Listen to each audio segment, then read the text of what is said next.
Jim, Nerdlocker. We're doing our top 5 horror films of all time. Number 5, 28 Days Later. Love the way they sort of reinvented the zombie. A lot of people will give me flack. Oh, it's not a zombie. That's fine. I don't care. What I love about it is they reinvent the coming back from the dead. The rage is a great way to do it. Love the story. Love Cillian Murphy, one of his first movie roles that actually came over to the United States that we got to see. Brilliant, brilliant actor. You just can't beat the tension that they're able to build in that movie. Number 4, yes, I catch a lot of flack from this, but I truly believe this. Scream, one of the best horror films in modern times to come out, modern times meaning the 90s. Horror films were dead after the 80s. They really, really killed them. I love Jason, I love Freddy, but they killed it. Wes Craven came back, reinvented it, a parody of sorts of a horror film as he's making fun of all the other rules that go along in horror films. He added tension, brilliant, brilliant, brilliant, brilliant. Can't say enough about it. Number 3, going back to Wes Craven in his early days, Last House on the Left. Brilliant movie. It is the most raw, brutal film, true film folks, we're not talking about video, true film that you will ever see. It also is the beautiful marriage between Wes Craven and Sean Cunningham. Sean Cunningham, who's that? Friday the 13th, retards. He's the one that did it. Brilliant. Those two worked together and then they came together to make this film. Check it out. Number 2, I would love to include just about every John Carpenter film there is.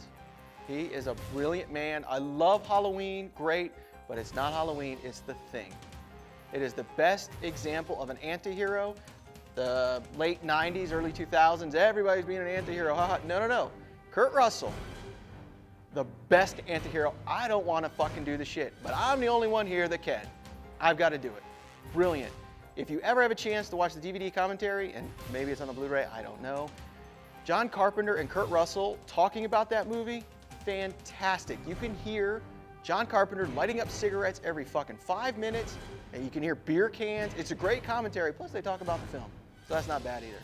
Great, I can watch The Thing over and over and over again. Great film.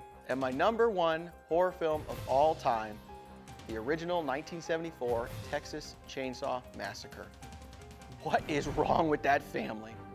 Really weren't any slasher films that had come out at that time. Also, it was one of those films where most of the time we don't get a look behind the curtain at the evil, just the evil exists. This time we are welcomed in and we get to see the crazy family, how to them that's normal. They eat people, they make all sorts of food stuff for them so they can sell it at their gas station.